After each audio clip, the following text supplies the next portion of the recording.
Good afternoon again. This is a meeting of the Preservation Board. And I'm going to call a roll to establish who is here. Commissioner Fathman, are you here?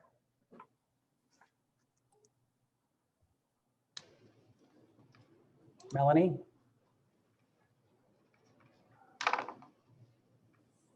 Okay, she waved. Okay. Commissioner Hamilton, are you here? Here. Commissioner Colleen? And are I'm you here there? now. I'm sorry. Okay. I'm sorry, my thing. Thank you. Commissioner Colleen, are you here?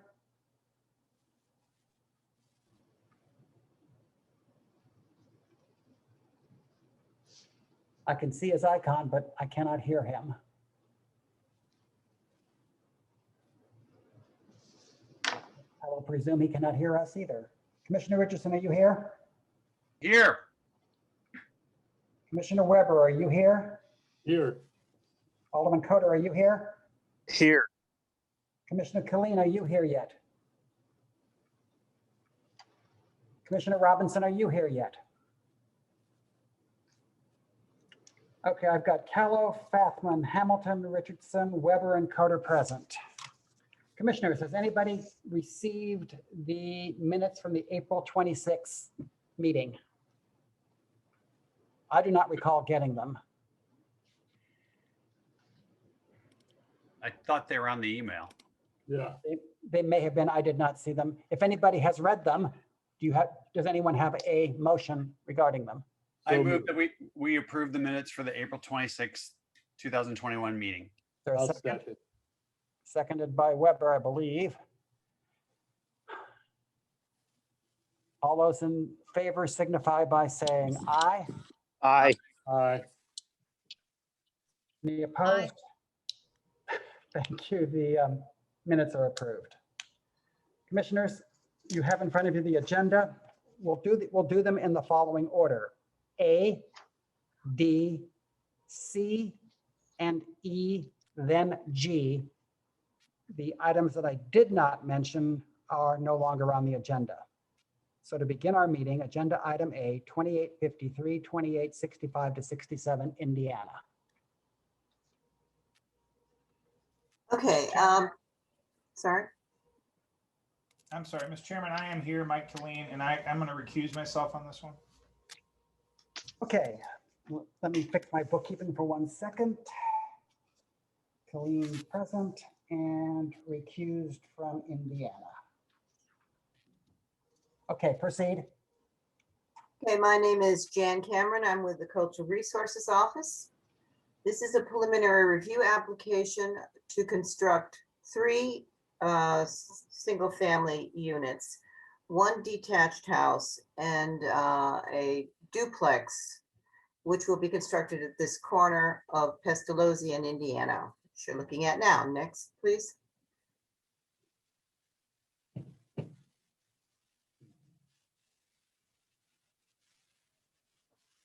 And those are the 2 sites.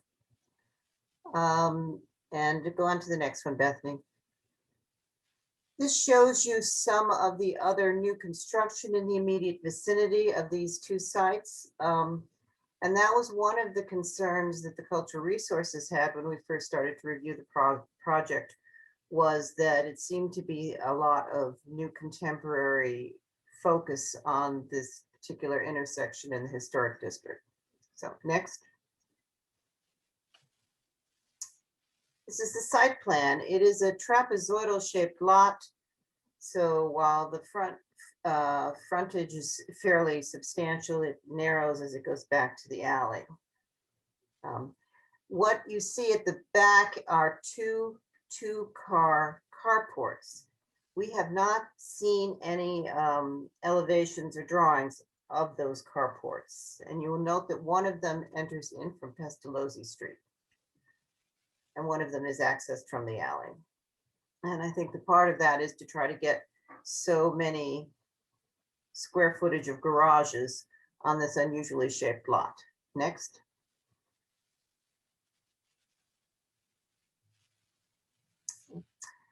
This is being reviewed under the contemporary, compatible contemporary, I always get this wrong, contemporary new construction policy. And also under the, of course, the Benton Park Historic District standards, which requires a model example as a basis. But beyond that, there is greater flexibility allowed on new construction that follows this policy than would ordinarily be available to designers in other districts. So this is the duplex. It is located, as you can see, at the corner of Pestilency and Indiana. We're looking down Pestilency in this view. And to the left were some townhouses that were constructed several years ago. And they are also under the contemporary design policy and has allowed certain deviations from the model example that was identified. Next.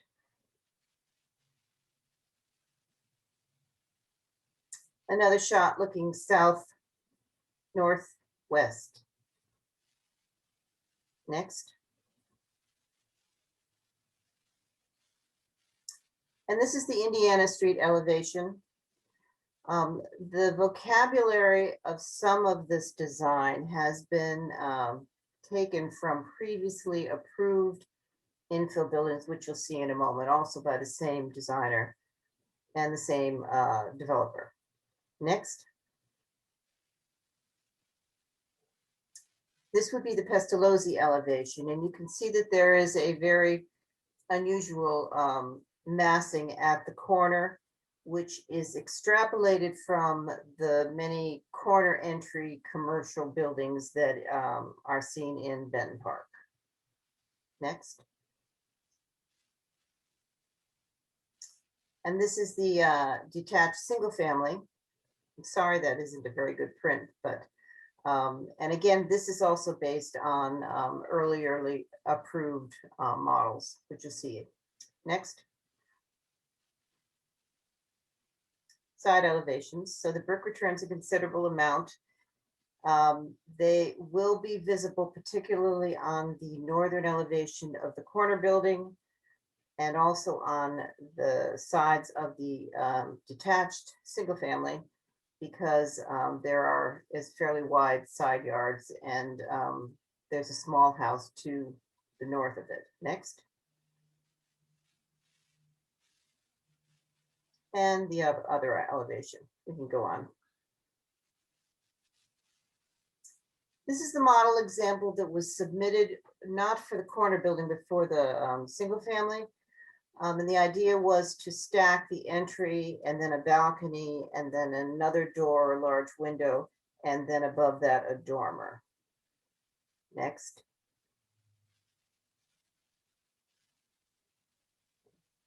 A little bit of the context. This is again the corner site. This time we're looking from the south towards the east and the north. Next, sorry. And we're proceeding up Indiana, and that's again is the same site. This time we're looking west. And as we proceed up, the second site will be to the right of that house you see in the right photo. Next. And this is the site where the privacy fence is where the third house will be. And if we go on to the next one, it was a very leafy site. So I borrowed this shot from 2014 on Google, which gives you a better idea of the actual parcel. Next. And this is proceeding again north on the same side of the street with another example of a contemporary infill building. This one was not done under the contemporary policy. Instead, it was basically based on a factory style building because it was meant to be an accessible house. So next. Now we're on the opposite side of Indiana. We're heading south. The property that you see on the right are the previously approved single families, one of which is under construction where you see the red safety fencing. And next. Next, Bethany. and a close-up of the 2 units that are completed. And essentially, this building opposite them, the single detached single family, would be very similar in style to these. They will, however, both of these buildings will be red brick. And that was a concession made by the designer and the owner to make it more compatible with the surrounding buildings than these examples have seemed to be. Next.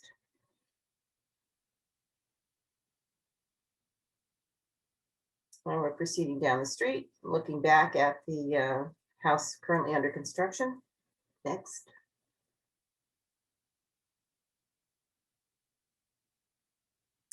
And this again, it brings us back to the corner of Pestilency and Indiana's Pestilency. We're looking directly west. Next. And this is the same corner site. We're going to proceed down Pestilency. Next. And these are the 2 buildings that will be directly west of that site. Next. And we're back at the corner, proceeding on the southern side of Pestilency. And that is the side elevation of the row houses. And next. And then there are these 2 buildings that were more closely opposite the garages of the proposal. Next. And just a very quick show of the context around at the intersection of Pestilency and Indiana. Next.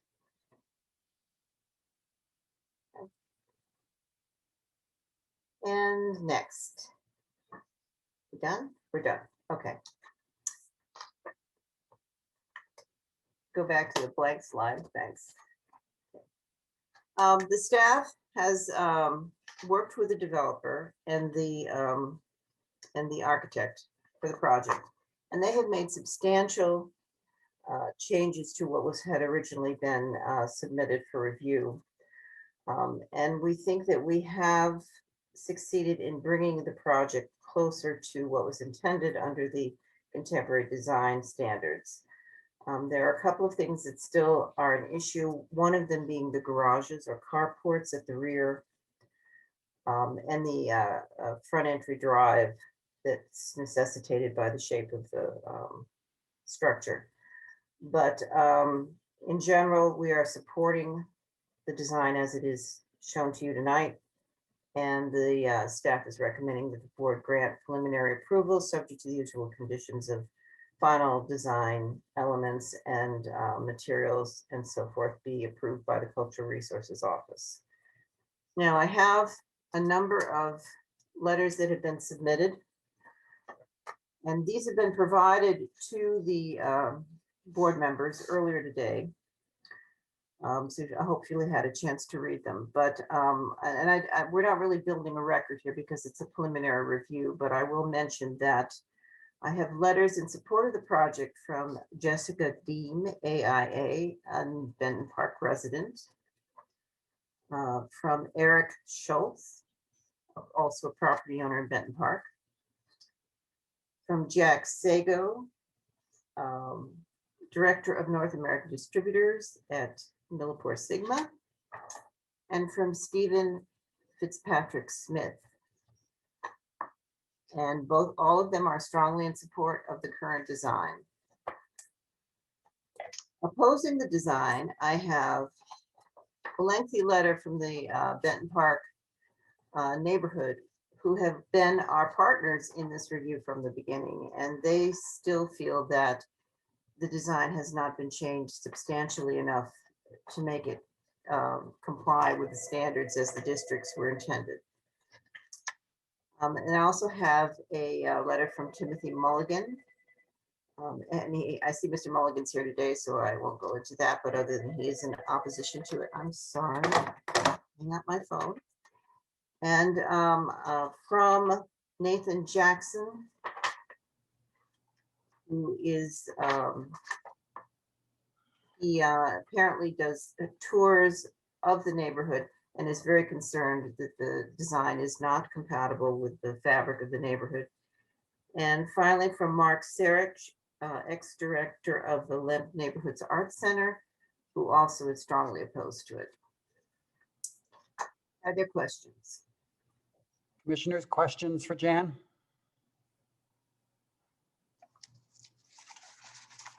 Okay, commissioners, we have present the developer, the architect, and the alderman. So let's start with the developer and architect and see where we go from there.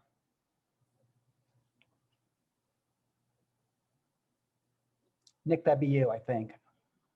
Fair enough. I'm the developer. Sarah is the architect. So Sarah, I guess, will follow up with me, but I appreciate the opportunity to speak briefly before you about this. First of all, a bit of background. City Life Development's approach to building in a historic community such as Benton Park is to build what we consider to be sensitive infill that is contextual and respectful of the surrounding built environment, but that's also clearly readable as a product of the early 21st century, not a strict replica of nearby historic buildings. And we take this approach in part because we think it's a more honest way of building new construction.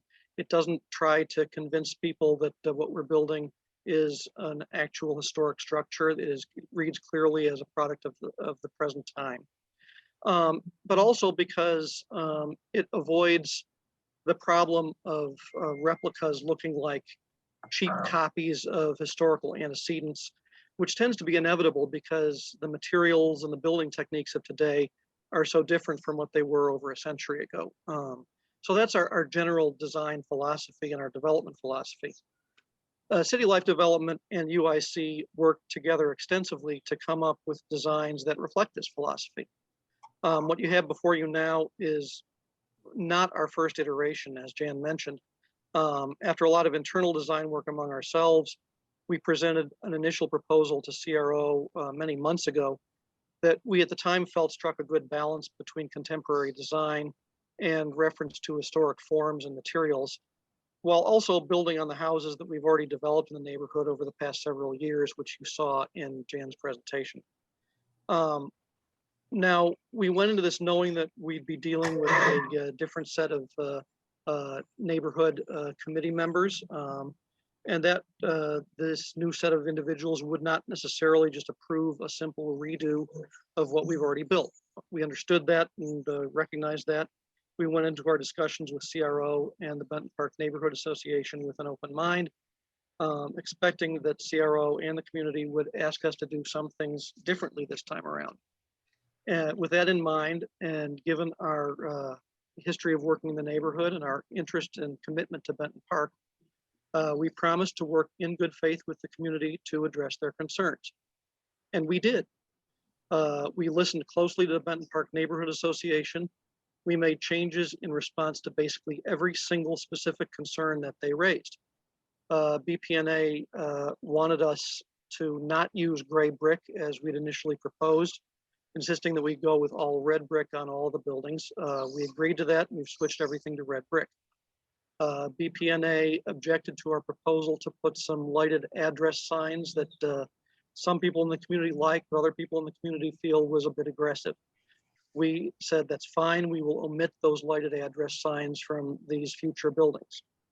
BPNA indicated that they thought that the dormer window we were proposing, which kind of cut through the cornice line, was ahistoric and urged us to push the dormer above the cornice line, and we agreed to do that. We pushed the dormer above the roof line and thereby eliminated cutting the cornice line in the way that had been objected to. I guess most critically, BPNA objected to what was in a previous iteration of our design, which was kind of a second floor bump out, which, given the trapezoidal shape of the site, we had the corner unit at 2867 Indiana have a protrusion toward the south, toward that triangular corner, and that was on the second floor.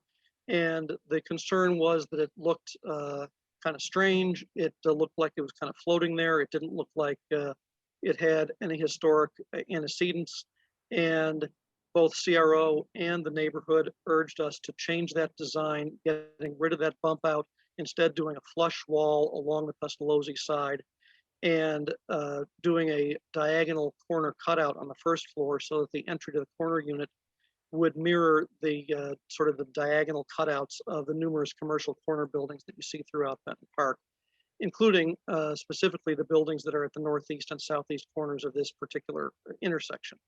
That I believe was a specific recommendation / request of Alderman Gunther. And we acceded to that request and all the related things. We moved the Pestilency facade to be parallel to Pestilency, even though this creates a tricky 79-degree angle on the corner, which is going to be challenging geometry to build. But we agreed that it was a good thing to do. We omitted that second floor corner protrusion. We created a diagonal corner cutout on the first floor for the 2867 entry. With all of these things, my point is that after our own extensive internal attempts to make what we thought was a good mix between contemporary and historic, we listened to the community, we listened to CRO, we worked in good faith to take into account all of their expressed concerns and revise the proposal substantially, as Jan mentioned, and did really everything that the community had asked us to do in terms of the specific changes they wanted made. CRO has reviewed these changes, as you've heard. They've indicated their support for our proposal, subject to discussion about how to treat the garages or carports on the rear. But the main buildings are being supported by CRO as proposed, as complying with Benton Park's neighborhood standards and with the compatible new construction policy under which our proposal will be evaluated. Very shortly before this meeting late last week, we did hear from BPNA. They acknowledged we made all the changes that were requested. They acknowledged that we thereby achieved at least minimal compliance with the neighborhood's historic standards and compliance with the compatible new construction policy. It's my understanding that they still are not happy with the design and wish us to basically go back to the drawing board. My thought here is that I'm concerned about moving goalposts. And we had a long, extensive, and I think very productive meeting at which very specific design issues and concerns were raised. We agreed to make changes to all of those. We were happy to do so. We want to be good neighbors within Benton Park. We've been active in Benton Park for years now. We want to be active in Benton Park going forward. But we want to make sure that our good faith is met with good faith on all sides, and look forward to doing something that that works well here. I will finish at this point, but if you don't mind, I'd like to request an opportunity to respond to any objections or questions that may arise, if that's something permissible under the rules of this committee. Let's see how it goes. Okay. Questions for Nick? Sarah Gibson, have you got something to add to this?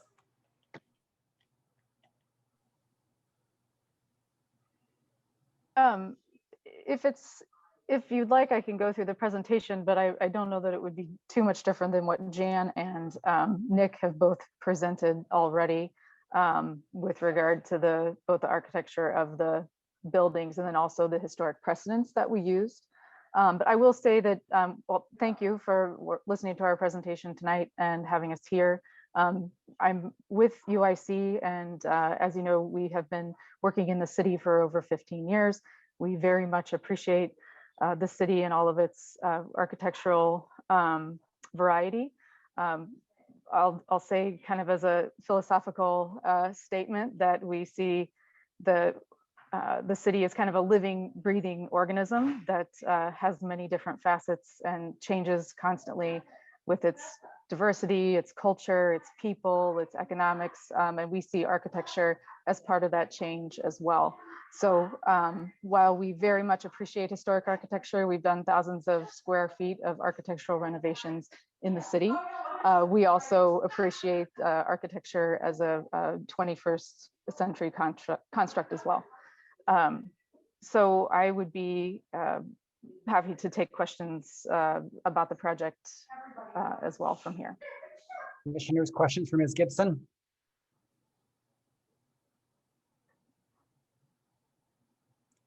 Okay, I have one. If in fact we required you to relocate that garage, could you do it? So yeah, that was actually going to be one of my comments or questions to Jan and to the board is could we work with, we'd be willing to work with staff to come up with an amicable solution. It's important, I think, from a marketability standpoint that we do have 4 parking spaces. So we'd be happy to work on those elevations and materiality of that carport, you know, facing Pestilency in order to come up with a good solution for that that's aesthetically pleasing and would work for the development as well. Great, thank you. Alderman Gunther, would you like to speak first or last? Thank you, Commissioner. I'll go ahead and go last, I guess. We have a number of other neighbors on here that are hoping to speak as well, so I will let them go. We do. I can't see the sign-up list. Would somebody start that, please? We have Shashika, Val, and Tim. And if I'm missing anyone, please let me know. Okay, let's do it in that order. Hi, I am Shashika and I live in 2716 with my husband, 2716 Indiana, which is one of the new builds by UIC and the same developer. So I just wanted to speak in favor of the new developments. We moved into 2716 Indiana in August of 2020 and are enjoying our new house in the new neighborhood. We thought that our house matched well with the neighborhood and was built with the historic beauty of Benton Park in mind.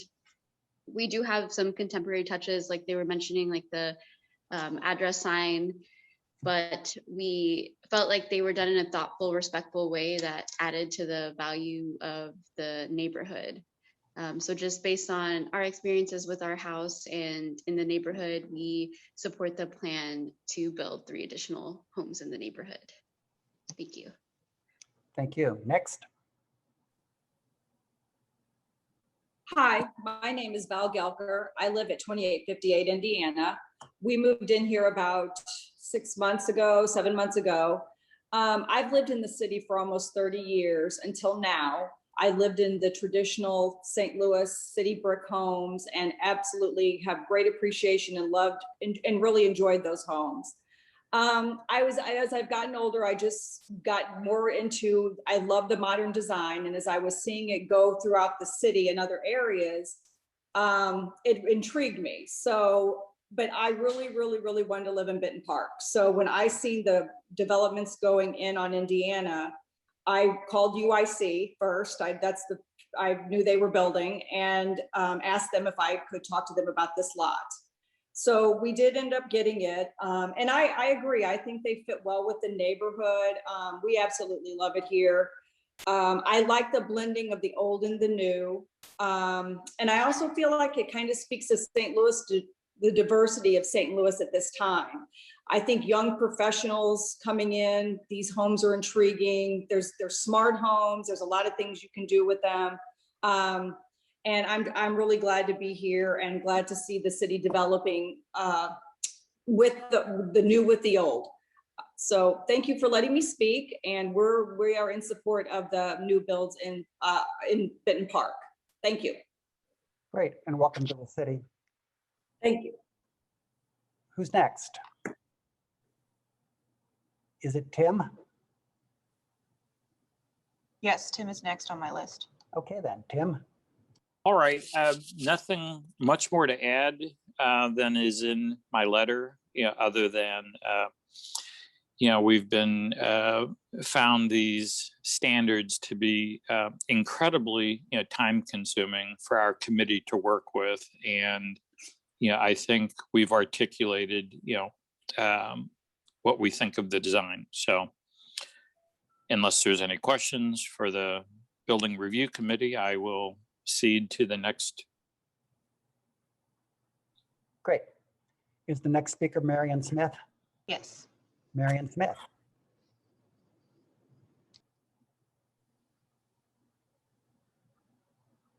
We'll have to unmute you. Mute. Hello? Okay, now we can hear you but not see you. Okay. But that's okay. Okay, now we can do both. All right. I'm an architect. I've lived in Benton Park for 40 years, and I've been on the Building Review Committee for decades and on the Housing Corporation for decades. And the Housing Corporation was the one who pretty much reviewed the houses on Indiana on the east side. And we've gotten a lot of pushback from neighbors in the community about those buildings, and I guess have gotten to be a little more cautious about what we allow in terms of modern interpretations of the historic fabric. And I, unfortunately, due to a family emergency, I did not make the Zoom meeting, the last Zoom meeting. So I'm not quite sure what all the conversations were there, but basically I'm just here in support of the Benton Park Neighborhood Association in terms of how they want to interpret the guidelines. So that's it. Thank you. Do we have any speakers besides Alderman Gunther? Left. Not that I have listed, no. Alderman Gunther, speaking as Solomon. All right. Thank you, Commissioner. Thank you, members of the Preservation Board. So I guess I'll start off by saying that this is a project that has drawn quite a bit of back and forth between neighbors because we do have a number of people that enjoy some modern contemporary features. We also have a whole lot of neighbors that believe that the current proposal for the 2865 through 67, the corner of Pestilency in Indiana, that project just doesn't fit within the fabric of the neighborhood. I want to say that, you know, for the people that are supporters of contemporary design, as was, you know, mentioned, the three houses that UIC are two that are completed, one that is under construction right now, the 2858, 2860, and 2862 Indiana. All three of those exact same contemporary design. They also have another one in the 2700 block of Indiana with the exact same, I think that was the 2816, exact same contemporary design. We have had a number of contemporary designs that have taken a long time to get to a point to where the neighborhood association and our building review committee has supported them. And I feel like that's what everyone is hoping, that the decision of this preservation board will say, you know, we need to send this, you know, back and have a further discussion on it. I'd like to point out, besides the five that were mentioned in Jan's presentation that are on the southwest corner of Indiana, Pestilency, you know, besides those, directly south of that is, I believe it's 2913 Indiana, which was a 2-room wood cottage that we denied demolition permits for probably 6 years. We denied demolition permits on a 2-room wooden shack. And when we finally found a developer that was able to make it work, he was able to make it work with adding contemporary design, adding a very large addition to it. But it's something that the neighborhood probably spent, you know, 3 or 4 meetings of going back and forth, reviewing and saying, okay, you know, you met this, but, you know, X worked out, but Z didn't. And so they made kind of changes to it. Another one that Preservation Board has reviewed recently is 2800 South Jefferson, which is essentially just 1 block away from this development, which will be a 4-story apartment complex that uses some contemporary design features. But again, it was months of negotiations with the neighborhood to come to a design that we all thought would fit within the character of the neighborhood. What the proposal from UIC, as the developer mentioned, the first proposal that we were given had a floating second and third floor, or second and a half floor, kind of spaceship looking protrusion sticking out. So when we had our meeting with UIC and the developer to go over some of the things that we did not agree upon, they came back with this proposal that you see now, which although it kind of hits some of the ABC checklist of some of the things we had discussed, it still just doesn't really fit into the overall character. And specifically, I will say that what is the southeast corner of the building, which is that area above their corner entrance, the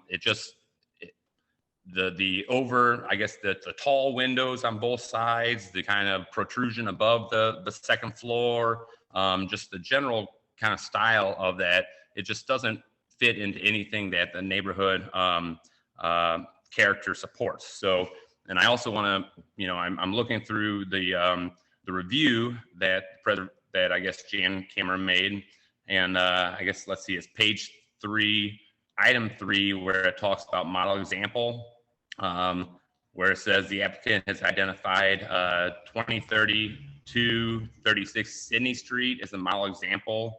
Then it says that the applicant has further identified a number of commercial buildings with corner entries as a model example for 2867 Indiana, although none appear close in design to the proposed second story element. So it's even in the review made by Cultural Resources that says no model example is even close to what is being proposed there.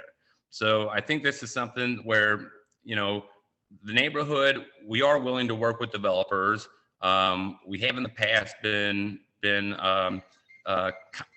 I guess, comparable on coming up with designs that we feel work. However, this one is to the point to where our building review committee and the neighborhood association are pretty much ready to opt out of the contemporary new construction policy, such as Soulard and Lafayette Square did, because most of our building review committee feels that if this design is approved by Preservation Board, that it's the straw that broke the camel's back. We don't want to have this level of contemporary allowed without trying to make something that has some features that fit into the neighborhood. So this design quite possibly could get our neighborhood association to completely back out of contemporary new construction policy, which I don't think is the best idea for development. But I can definitely see where something that is such a prominent corner of Indiana and Pestilency that doesn't fit anything in any of the neighborhoods that I represent, Soulard, Benton Park, Benton Park West, Cherokee. It doesn't look like anything around. It looks, and most people that have contacted me in opposition say that this design looks like it belongs in the Grove, or looks like it belongs in, Forest Park Southwest or something, but it doesn't belong in our neighborhood. So, and then let's see, one other note, or a couple other notes I had. One of my notes was the garage issue, but it sounds like that's on everyone's list of things to address. And then one other thing that is really concerning to me, the proposal, I guess the presentation that you have in front of you does not show the north elevation of the building, but the north elevation of the building, as I see it on the plans, is a very small brick setback, and then the rest of it siding of some sort. But the property directly to the north of this development is 2863 Indiana, which is a vacant lot. So the rules usually say that our setback of brick has to be compatible with the size of the setback, or the distance between the next building to the north or south. The lot to the north of it, obviously, I think it's a 25 or 30 foot vacant lot. So anyone coming south on Indiana will see a very large wall of siding, which I'm also concerned with. So I think a lot of the neighbors have presented, what they feel either works or doesn't. But it is my hopes that Preservation Board will let the developer either deny this and let the developer come back with a proposal that fits more into the character of our corner buildings, of our typically commercial corner buildings, and have something that doesn't look like this large a double wide window in a, I don't know what you even want to call it, sort of a protrusion sticking out the top of the roof is what it looks like from the south elevation. So, anyway, that's kind of my overall view on the thing. I don't think that that this should be allowed to go forward because it just doesn't really fit kind of the overall character. It's hard for us as a bunch of the building review committee, as a bunch of volunteers, to actually say, do this, do that, and then for the architect to come back and give us this proposal, say, okay, we're done. But I just don't think that it is what the building review committee feels is a compatible building for the neighborhood. So that's where I will leave it. Thank you. I'm going to ask either Sarah or Nick if they want to respond briefly, and I'm going to let Jan, if she wants to respond, say something. And then I'm going to ask Tiffany Hamilton for a motion, and that's how I'd like to proceed. Nick or Sarah? This is Nick. One thing I will say before either Sarah or I speak, and I appreciate the opportunity to respond. I do see in the chat that Jessica Deem has asked if there's still a chance to speak in connection with this. So I don't know what the procedure is for that. Why don't we go ahead? Why don't we go ahead and have you speak now while we still have you unmuted? Fair enough. Well, I appreciate everybody who's spoken here. I understand that there is kind of a wide divergence of opinion on this thing. I understand there are a lot of people in the neighborhood that like a healthy intermixture of contemporary and historic design. There are a lot of people in the community that take a more traditionalist view and wish for any new construction to be very strictly replicative of historic precedents. And, that is part of the tension of working in not just a historic neighborhood, but in any city neighborhood.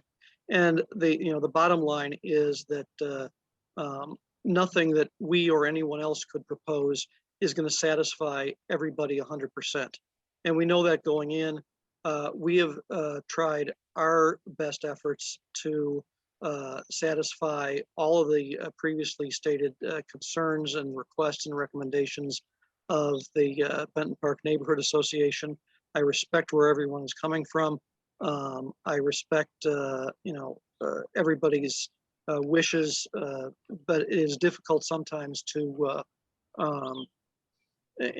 achieve unanimity, and I don't know how we're going to achieve that here. Marian Smith, I remember when you were on the committee that discussed the original units, I remember that there was a lack of complete unanimity among the committee. The committee ultimately came out in favor of the designs that we built, but with a recognition that not everybody was necessarily on the same page, but there were some people who really loved what we were doing and some people who were leery of it. And I am, as I've said, very open to discussing with the community things that work or don't work. I feel like we've done that to a very large degree here. We've been actually working with the city on this. Yes. Briefly. For over half a year. It didn't get to the community until recently. We've been working with CRO for a long time. We thought we were working in good faith to try to get something that addressed every concern. I just worry about keeping the goalposts moving all in one direction when we were trying to strike a middle ground between competing interests. Thank you. Sarah, anything to add? I don't have anything to add. Great. Jan? Well, to be honest, I have never been in favor of the compatible new construction policy as it's currently written, and the staff has often discussed revising it. But our previous director wanted to wait until there were more examples we could use as guideposts or whatever. I think that this developer has made a substantial effort to change the design more than we generally see. I also say, and I seem to be on the fence on this, I also see that a lot of the comments of the neighborhood are justified. But the staff is kind of shackled by the way the contemporary policy was written. And there are only certain things that we can object to in it. So I don't know if that's any help to anyone, but. I'm positive the notes will reflect the fact that you blamed Krasnoff. Absolutely. Ms. Deem, are you still here? Yes, How brief can you be? I can be very brief. Let's do that. Okay, my name is Jessica Deem. I'm an architect and resident of Benton Park. I participated in some of the reviews on the earlier, the already existing projects for this as part of our various committees in the neighborhood, as well as the compatible policy. So I'm well versed in the whole saga of these developments. And I just wanted to say that, as I said previously, I am very much in support of this. I expressed that via email, but I also just wanted to say that I think there's a lot of neighbors out there that's just talking to people who, aren't really aware that these things go on until you engage them and talk about them. And I've really, really met a lot of support from just neighbors, talking to them on the street or just on social media and various, and I'm not really seeing the strong opposition that has been voiced here. I'm really seeing a lot of support in the neighborhood. Great, thank you very much. That concludes the testimony on this subject. I note for the record that Commissioner Robinson is now present. And I promised Commissioner Hamilton a motion. Great. Hi, everyone. So my motion is that the Preservation Board grant preliminary approval for 2853 and 2865 through 67 Indiana, with the stipulation that the garage facing Pestilency be relocated and the final design details, including exterior materials and color, be approved by Cultural Resources Office. Is there a second? Commissioner Faffman seconds. Discussion? I love it. So let's. Okay. Anybody else? Mr. Chairman, Alderman Coder here. Coder. Discussion point, on this, I certainly understand the neighborhood's concerns, and obviously I represent a few neighborhoods that have opted out of these contemporary design standards. But, as we sit here today, Benton Park has not. And, the comments about moving the goalpost or something, I think we need to be real cognizant of. People who are going to invest money and spend the time and effort on design and lot acquisition and everything else need to know what the rules are, and changing them halfway through the process, I don't think is appropriate. So if the neighborhood wishes to opt out of these standards going forward, they should. But I don't know that that's fair to put on the developer here today trying to play by the rules. And I hope that the development team will continue to work with the staff and the neighborhood on this design. Thanks. I completely agree with everything you just said. Commissioner Richardson? Yeah, I actually disagree with that, because these standards are it's a policy, number one. It's not a standard.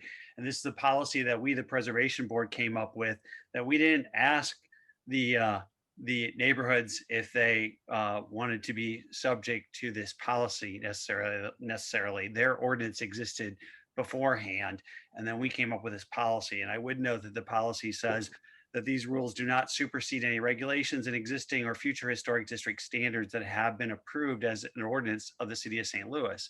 And we came up with a policy that said you could have a couple variations.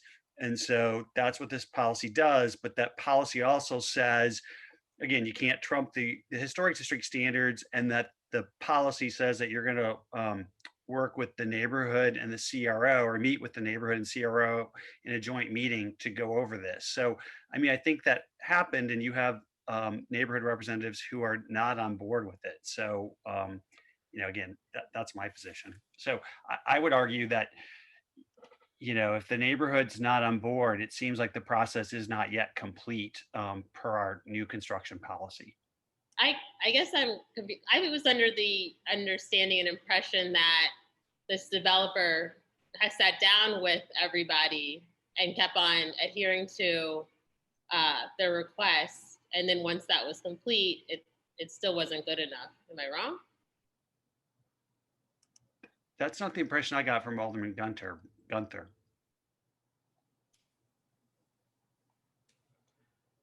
Any further discussion?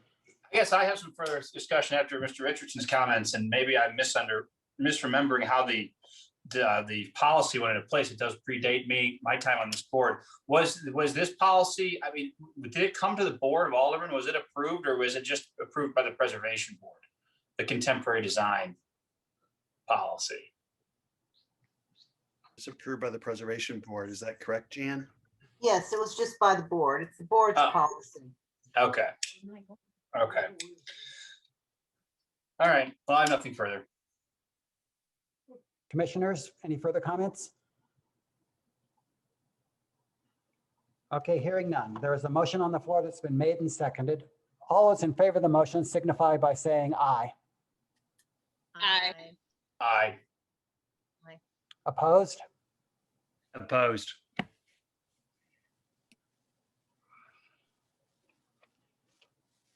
I'm going to call a roll. As it turns out, I can't tell from where your faces are moving who said what. Commissioner Fathman, there's a motion on the floor that's been made and seconded. Do you vote yes or no? Yes. Commissioner Robinson, there's a motion on the floor that's been made and seconded. Do you vote yes or no? Abstain. Commissioner Hamilton, do you vote yes or no? Yes. Commissioner Richardson, do you vote yes or no? No. Commissioner Weber, do you vote yes or no? Yes. Alderman Coder, do you vote yes or no? I'm going to vote with the Alderman of the ninth and vote no.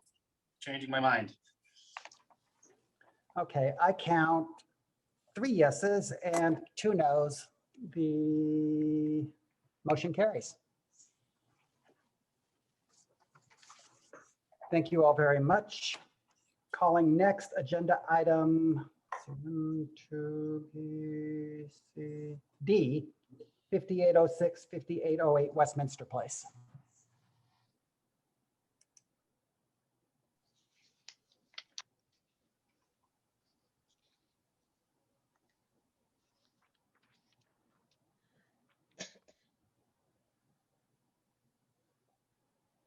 Hi, I'm Andrea Gagan with the Cultural Resources Office. This is 5806 and 5808 Westminster Place. It's an application to construct 2 new single-family buildings. Ms. Gagan, what is behind you? I like that background. It's my lovely wallpaper. It's pretty. This is the site plan. It's located close to Laurel and Westminster Place. Laurel at this point, if you go north, is not, I don't believe is through. In Westminster, if you go to the left, is just about a block, and I think it ends too. So it's kind of a interesting location. Across the street from this is a school. Next, this is a site plan showing the proposed new buildings in place. Let's see, I think self-explanatory. There's about 5 feet in between the existing building, which is new construction, to the east, and then about 5 feet between, and then about 10 between the one to the west. Next. This is a proposed streetscape elevation. As you can see, the floor lines line up pretty well, and as well as the cornice level. We worked with them to get some of the details more closely, including the size of the porches. Originally, they had a fairly small porch, and one of the things in this Skinker-Debaliviere standards is that they want to have a comparable porch size to other buildings on the block. They also added the bay, it's really Oriole, I guess, window above the doors, which is pretty much every single one building on this block has some sort of bay on it. So, and the striping is not actually, they're actually going to be a solid color, not the striped facades. Next. This is a building they're using for reference. In Skinker-Debaliviere, it is not required to have a model example, but since they do want it to be compatible, they're using a building as a kind of a reference point for their detailing and the design. Next. This is the elevation, front elevation. As I said, they did increase the porch size and add the bay to make it more compatible. Also, they raised one of the heights of the first floor to bring it more in line with the existing buildings. There's two new construction buildings to the east that were built some time ago, and then the rest of the buildings to the west are all historic buildings. Next. This is just the side elevation for the west side of the east building to the east. Next. And the same west elevation with the 5808, which is the one that has a little bit further side yard than the larger side yard than the other. Next. And this is just both elevations, both buildings have it's the same easter elevation. Next.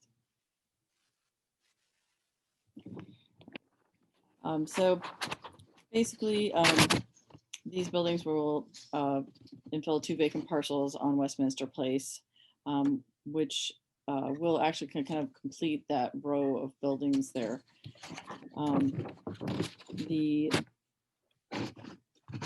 Although the proposed buildings are slightly narrower than the existing buildings, the difference is less than 2 feet, so it is not a significant amount. Other than that, the buildings comply with the Skinker-Debaliviere Historic District standards. So the Cultural Resources Office recommends that the Preservation Board grant preliminary approval to design with the stipulation that final plans and exterior materials are reviewed and approved by the Cultural Resources Office.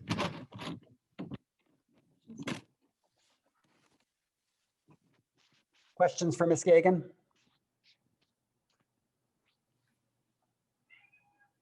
Okay, is the applicant present? Yes, I'm here. Okay, what would you like us to do? The preliminary approval is fine. I agree with the final plan decision. Originally, it was just an eyesore. I think those lots was vacant there, like, I don't know, a long time.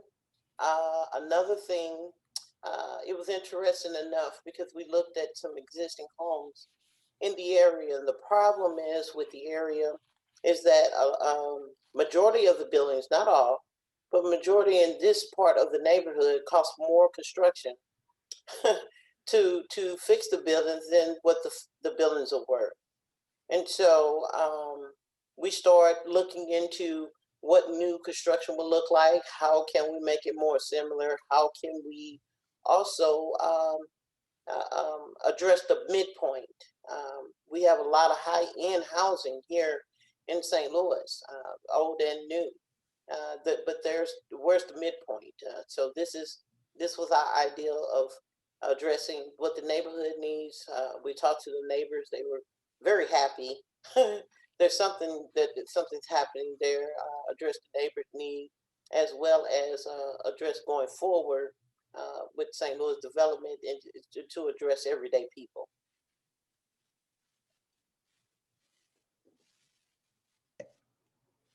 Questions for the applicant? Do we have anybody signed up to speak on this? We do not. Okay. Then, Commissioner Fathman, have you got a motion in this regard?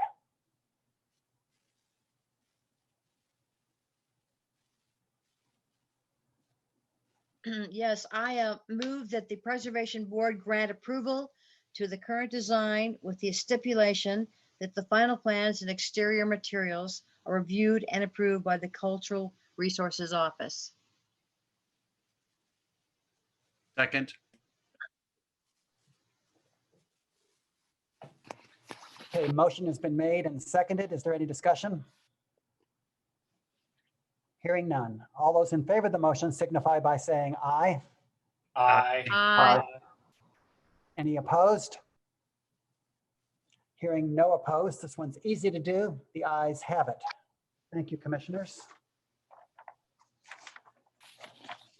Thank you, everyone. Thank you very much. Good luck. Commissioner, Okay, I don't think that was meant. Was that meant for us? Chairman, can you hear me? Yeah. Yes, ma'am. You're muted. Is it possible to have a slight recess that I might communicate with you for a moment? Yes. Okay, thank you. Commissioners, we'll be back in 5 minutes.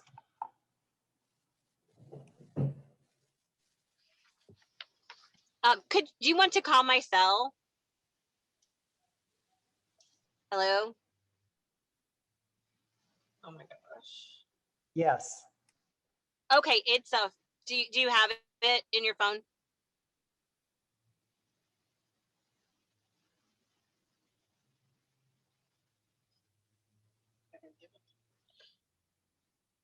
Are you there?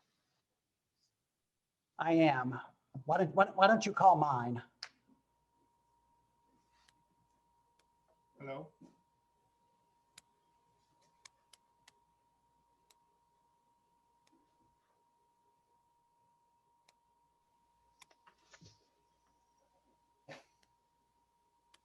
It's going to be the longest 5 minutes ever. Oops.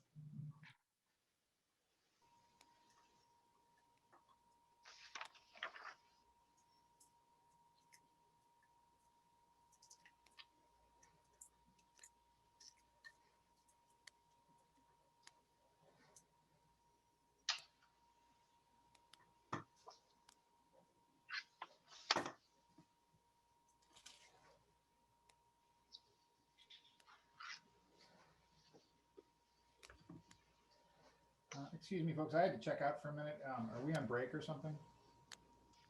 While we are waiting, are there any applicants, or I mean, is there anyone who wishes to speak on items C and E?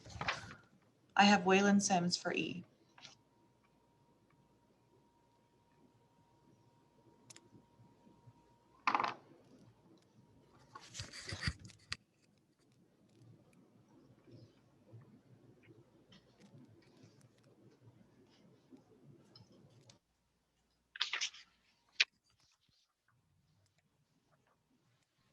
There you go.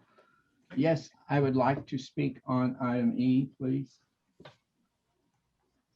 Okay, Mr. Sims, I have you down. Thank you. Thank you. Can anyone hear me?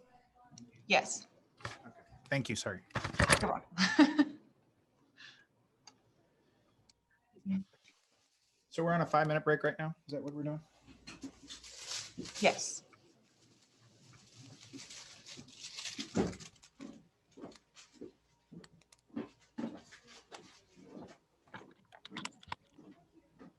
Thank you all very much for your patience. Our meeting now shifts to a slightly different format. We will hear appeals of staff and director denials. And we'll be building records on both sides of those cases. So I will ask speakers to identify themselves, to offer an address where they can be found again, and also to promise that the testimony they're going to give is the truth. If that is satisfactory, we will proceed with agenda item C, 2034 Ann.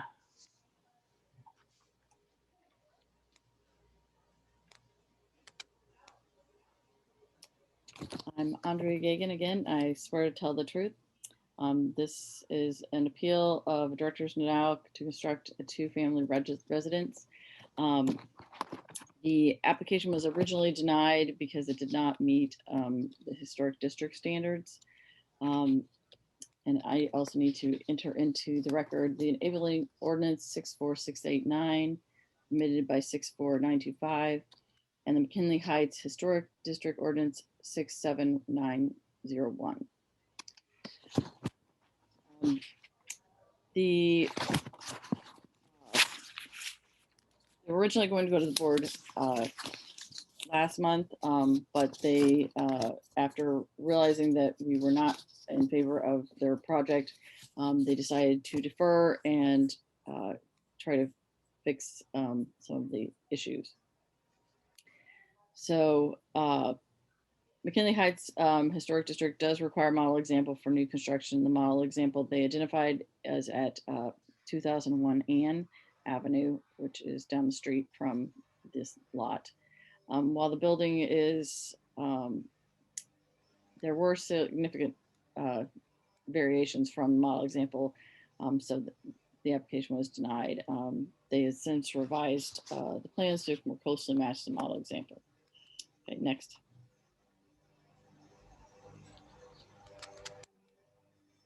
This is the lot in the middle of the block on 2000 block of Ann on the south side.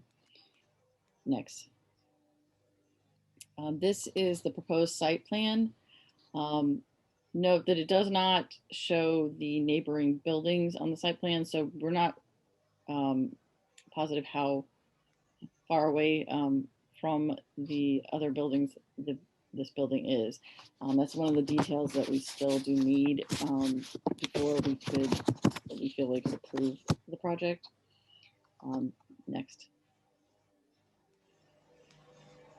This is a photo of the model example.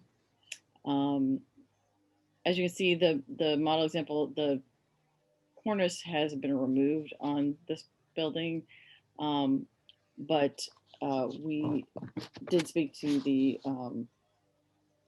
applicant about doing something at that location. So next. This is the revised plan, which now has a shaped parapet. Originally, the doors were on the outside of the building, and they did not really replicate. The detailing was different. There was no shaped parapet. It really didn't look anything like the model example, which now it does do that. The window lines appear to match up pretty closely on the streetscape. Next. This is just another detail of the proposed front elevation. Next. And these are the side elevations.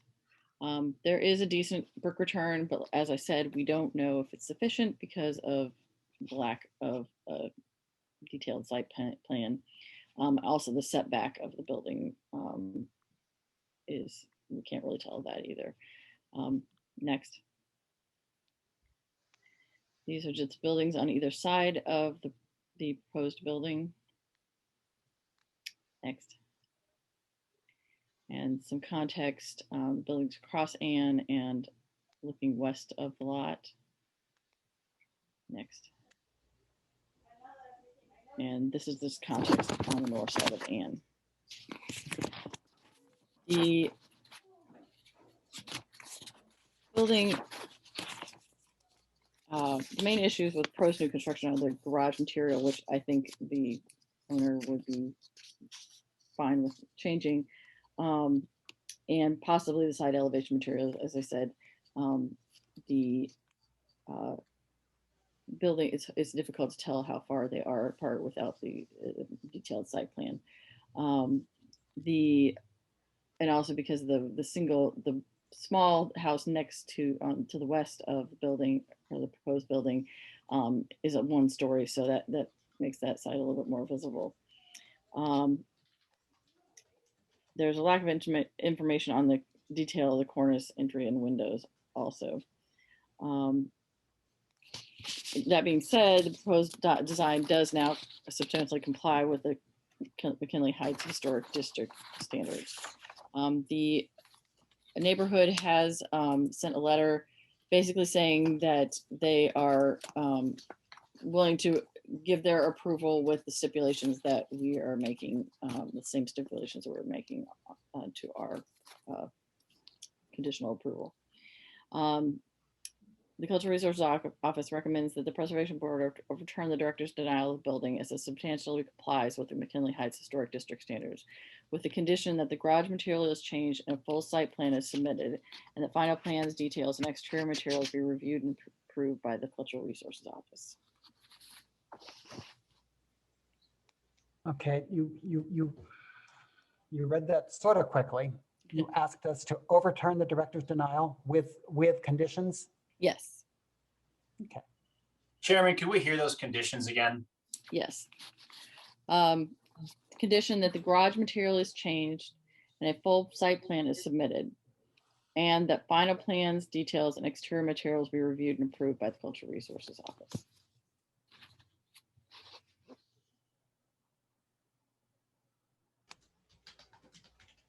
Mr. Killeen? Yes. You're asking for a motion? No, I actually needed to hear the appellant. I saw your light go off, and like a good quiz show host, I immediately called on you. Well, I'm always ready for a motion when you need me. Not quite yet. Is the appellant present?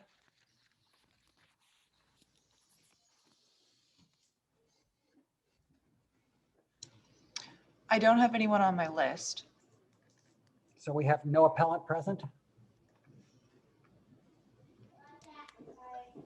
And no. Chairman, can I ask a question of staff? Yes.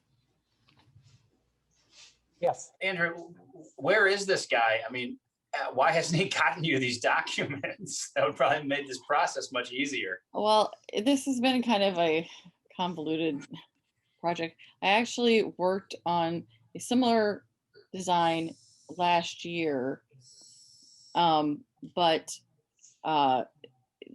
this was with a different owner. They apparently sold the lot to the current owner, saying that they had our approval for the design, which was not true.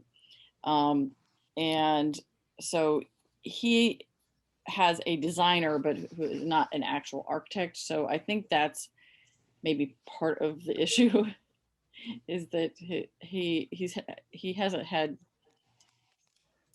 the guy doesn't seem to be really responsive. The owner I've talked to the owner, and he's usually pretty responsive to me. But getting the plans has been less than easy. I'm not all that comfortable proceeding without the appellant here telling us that he or she wants to go along with this. Chairman, I am in agreement with you there. I don't really want to approve this without anybody even being here, without hearing from them, and without them getting us I mean, these are pretty basic documents that the city's asking for. Ms. Gagan, were they notified of this meeting? Yes. And did they say they were coming? Did they say they were not coming? They hadn't said. I just had emailed them a little bit ago asking if they were coming, but I haven't got a response. Excuse me, Tom Stair is listed as the owner applicant, and I just messaged him in the chat. He said he would like to speak. Okay, so he is here. Okay. Well, he wouldn't be the owner applicant. He'd probably be the owner appellant. Let's see.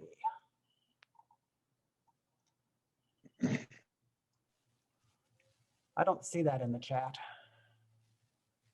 I messaged him privately. I'm here. Can you hear me? Let's see if I can find you. Okay. What is your name, sir? My name is Tom Stair. What is your address? I've worked. What is your address? I own What is your address? and 2034. I've worked with Andrea before. I've just got finished, like she was trying to explain this to me. We were getting to Could I stop you just for 1 second so that we can build this record? about 7 months ago, and I worked with Rocco from day one to start designing this thing. Rocco, the neighborhood association. Sir? Would This you thing mute was him for just approved 1 already. second, please? Mr. Stair, I'm going to ask you, are you the appellant and is your testimony going to be the truth? Now unmute him.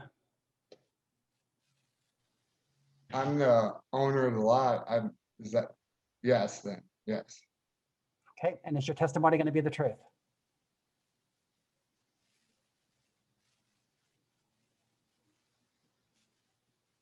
Sir? I didn't hear. You broke up there. Will your testimony be the truth?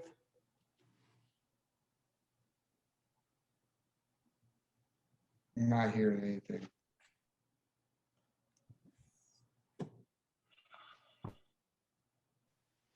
Will your testimony be the truth?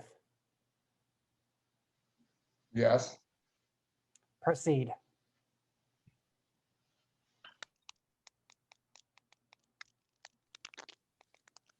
In December and I was told from Rocco, the neighborhood association guy which I worked with I just finished just now and sold this month that, hey, he went through this with the guy that sold me a lot and was approved. So I assumed this. So we, with the front elevation done, turned it in, and I discovered I was lied to. Well, right before the meeting last month, Rocco said, hey, I was working with Andrea trying to get this done. My architect's kind of flaking out on me, and I've done new build before. This first wasn't sure what this meeting Mr. was. Chairman, I can't understand what the gentleman is saying. It keeps cutting out. Mr. Stair, proceed, please. I'm going to work with Andrea to get these things done. We've done 4 houses in the historical districts now, so I don't know here, to be honest with you. I guess because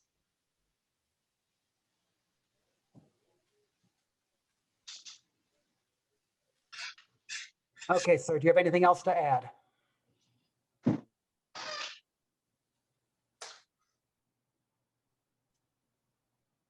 Is there anyone else signed up to speak? No one else has signed up to speak.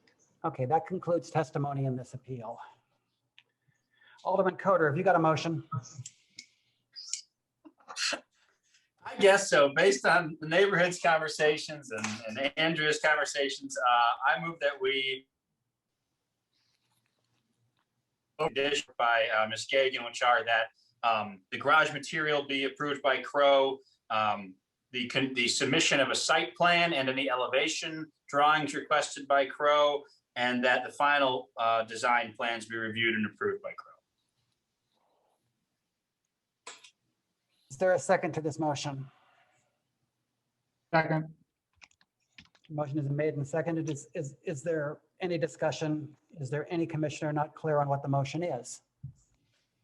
Well, I think we received a letter today from Jan in support of this from the McKinley Heights Association. Is that correct, Jan? Wasn't that one of the letters that was in support? Sorry, I had of to this property? That's correct. Yeah, so it's,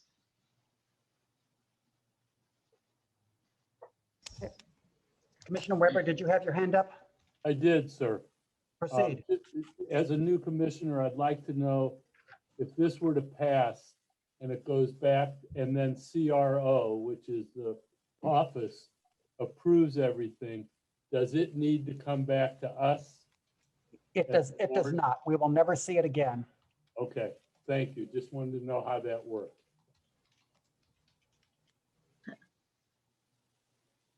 Is there any further discussion among commissioners? Okay, commissioners, there's a motion on the floor that's been made and seconded. I'm going to call a roll. Alderman Coder, do you vote yes or no? Yes. Commissioner Weber, do you vote yes or no? Yes. Commissioner Richardson, do you vote yes or no? Yes. Commissioner Killeen, do you vote yes or no? Yes.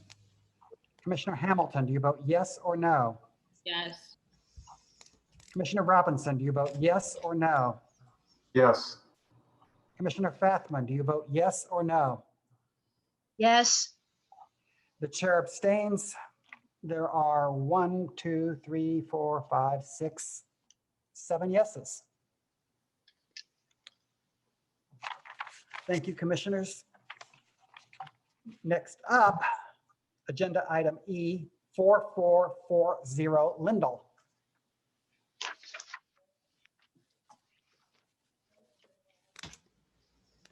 I feel after that last appeal as if I need to visit a dentist.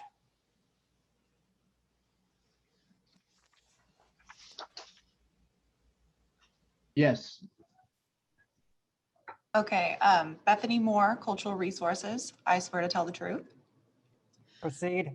I would like to submit into the record the PowerPoint, the agenda, this presentation, Ordinance 64689, the enabling ordinance, Ordinance 56768, the Central West End ordinance, and also a letter from the Pierre Shoto Condo Association in support of the project, which I will read after my presentation.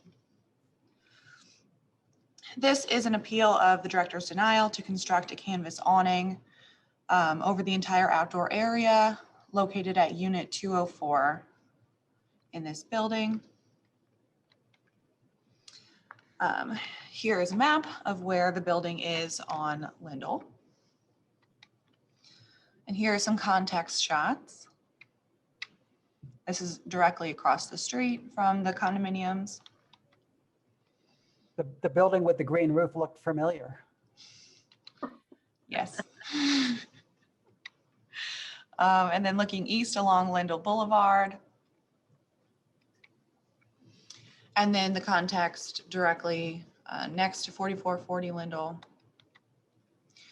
And then here is the existing rooftop area. There is currently no awning over this area. This area used to be inaccessible. A door was added where the window used to be. And then because of that, railing had to be added to get an occupancy permit. The door was changed to, or the window was changed to a door by a previous owner without a permit. Here is the area in question.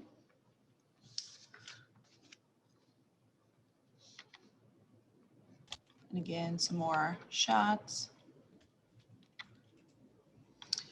This is the awning that is proposed. The awning is 21 feet long and 12 feet wide. It would cover, it would go from the brick wall all the way to that retaining wall that you can see. It would cover that entire area. And it's a black canvas awning. Here's a mock-up that they did that shows the size of the awning as well as the location. So I would just like to read an excerpt of the standards. Section 5, awnings, canopies, and wooden shutters. Canvas awnings that have the form of traditional retractable awnings mounted within window openings are appropriate on residential structures. Canvas covered metal framed canopies may be appropriate at entrances to multifamily residential buildings. This proposed awning does not comply. The proposed canvas awning would not be mounted within an opening as required by the Central West End standards. In addition, the awning would roof outdoor area and would roof the entire outdoor area and be visible from Lindell Boulevard. Our office did contact the owner and suggest that an awning just over the door opening would be something that we would be able to approve in this location. The owner did state that would not work for their purposes, and so they wanted to take it to the preservation board, so we denied it, and it's brought here on appeal. The Cultural Resources Office consideration of the Central West End local historic district standards and the specific criteria for awnings led to these preliminary findings. 4440 Lindell Boulevard is located within the Central West End local historic district. The district standards allow canvas awnings only at entrances or if mounted within openings. The proposed awning would cover the entire rooftop area and be visible from the street. Based on these preliminary findings, the Cultural Resources Office recommends that the Preservation Board uphold the director's denial of the application to construct the proposed awning as it does not comply with the Central West End local historic district standards. I would like to read the letter at this time, but also I would just like to go back real quick and show you, this is visible from the street. This is what you can see from the street. It does extend out. And so this entire area is visible from the street, just to make that clear. And the letter that I have is from the Pierre Choteau Condominium Association. And they say, to whom it may concern, we are writing today in regards to the awning that owners Waylon Sims and Daniel Brown would like to install in our building here at the Pierre Choteau Condominium. The 5-member board of managers are in complete approval of the installation of this awning. We have all met and discussed this after reviewing the drawings, materials, and quote from Awning Concepts. Building beautification is always high on our agenda. A visually appealing community increases property values, attracts businesses, and improves the neighborhood's image. Some research even shows that a nice-looking neighborhood promotes good behavior. As we all try to recover from coronavirus disruptions, easy appearance-related projects give owners a pleasant place to sit outdoors and lift spirits too. On behalf of all Board of Directors members, we are asking the City of St. Louis to approve this project. Thank you, PCCA Board of Managers, Tim Rice, President.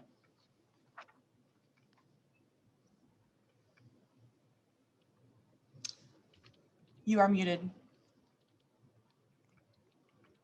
Great, thank you. Questions for Bethany? Yeah, this is Commissioner Richardson. Did we approve the railing that's there? We did. Okay. The Preservation Board did not, the Cultural Resources Office did. Got it. Okay. Further questions? Okay, then let's hear from the appellant. We have either a Sims or a Brown present. Yes, Waylon Sims present. Uh-huh. Thank you. What is your address, sir? 4440 Lindell Boulevard. Will your testimony be the truth? Yes, sir. Proceed.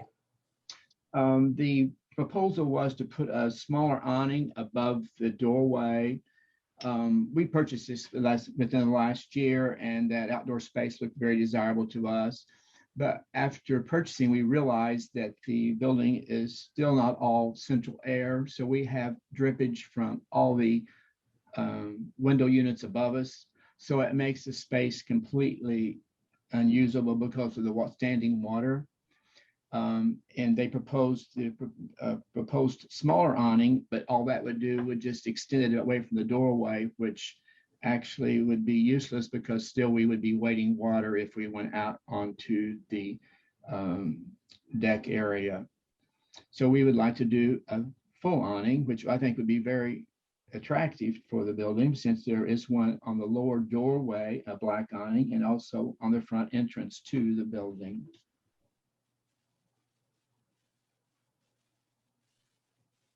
Do you think umbrellas would be a compromise? Well, just teasing you. You don't have to answer that. Is there anything else you'd like to add to your presentation, sir? Well, I'd just be afraid an umbrella might end up like Mary Poppins down Lindell Boulevard. So I don't think that would be advisable. I just think the other would be much more to aesthetics of the building as well as use to our space. Thank you. Thank you. Questions for the appellant, commissioners? Is there anybody signed up to speak, Bethany? No. Okay.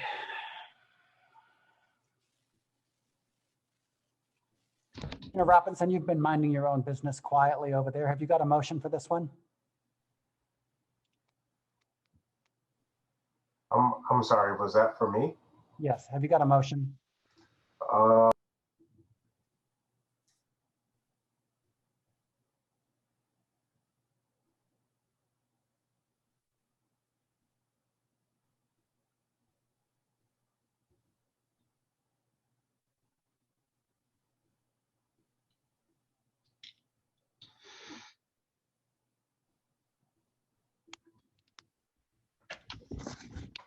Am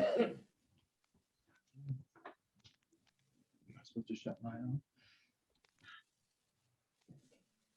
Should I shut my speaker off? He hasn't said anything yet. Oh, okay.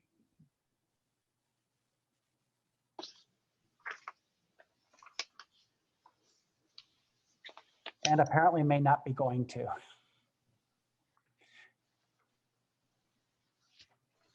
Tony? Yeah, I'm not sure about this one. Okay. Commissioner Weber? Do you have a motion? Motion, Mr. Chair.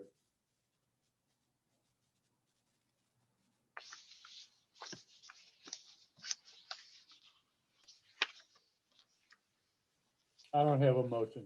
Commissioner Fathman, have you got a motion?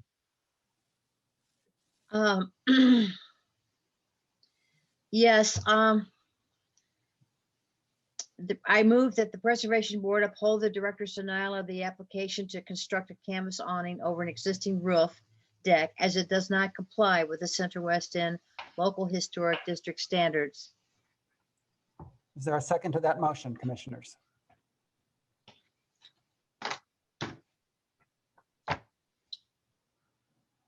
I'll second.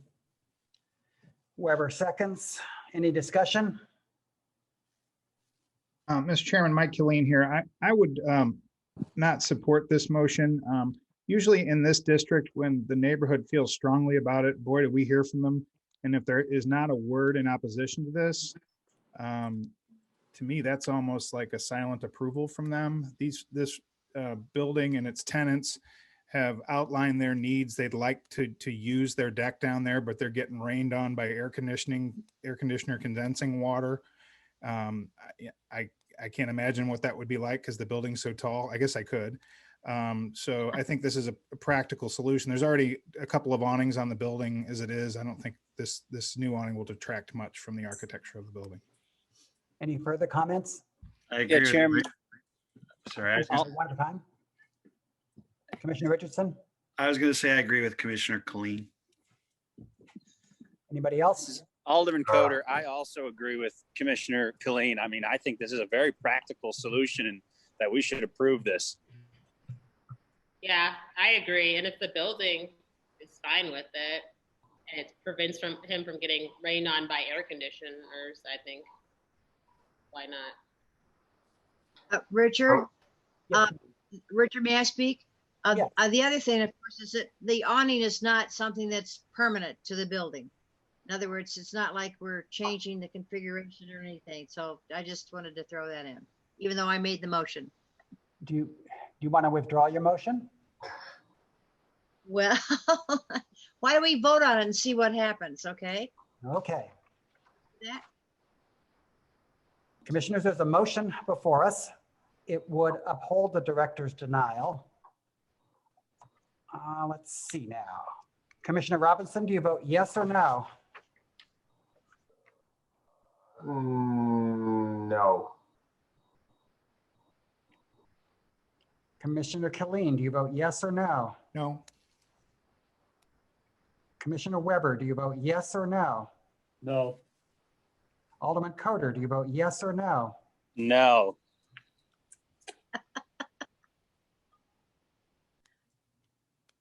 Commissioner Hamilton, do you vote yes or no? No. Commissioner Fathman, do you vote yes or no? Well, if it's my motion, what do I do? Yes. Because I don't think it's going to win. Commissioner Richardson, did I call on you yet? You did not, no.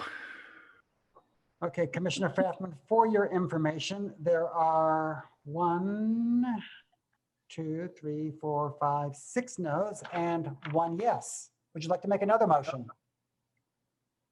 Do you want me to make it? Would Or you like to somebody make it? else? Certainly. No, let someone else make the motion. Commissioner Weber, would you like to make a motion? Yes, Mr. Chairman, that we override the denial of the chairman or the director. Barb, is that motion clear? I believe the motion is to overturn the director's denial and allow the awning. Is that correct? That is Correct, Commissioner correct. Yes. Weber? Okay, is there a second to that motion? Second. I'm going to call a roll again. Commissioner Fathman, do you vote yes or no? Yes. Commissioner Robinson, yes or no? Yes. Commissioner Hamilton, yes or no? Yes. Commissioner Killeen, yes or no? Yes. Commissioner Richardson, yes or no? Yes. Commissioner Weber, yes or no? Yes. And Alderman Coder, yes or no? Yes. That is a unanimous yes, and the director's denial has been overturned. Thank you, commissioners. Our final agenda item is agenda item G, which is a nomination to the National Register of Historic Places. Commissioner Richardson, have you got a motion? Hey, Mr. Chairman, this is Dave Richardson. I need to recuse myself on this one. What the heck? Sorry. Commissioner Fathman, have you got a motion on this one? No. No. Let's see, who's awake here? Leave. Commissioner Killeen, have you got a motion? There you go. I could just say I approve that, I move that we approve this nomination as written. Is there a second? Second. Second. All those in favor of the motion signify by saying aye. Aye. Aye. Opposed? Okay. Yanni, have you got a director's report? There is no director, so there is no report. Is there an acting report? Nope. Okay, then. Commissioners, do I hear a motion to adjourn? So moved. So moved. Second. Hearing no objection, we stand adjourned. Thank you very much. Thank you. Thank you. you.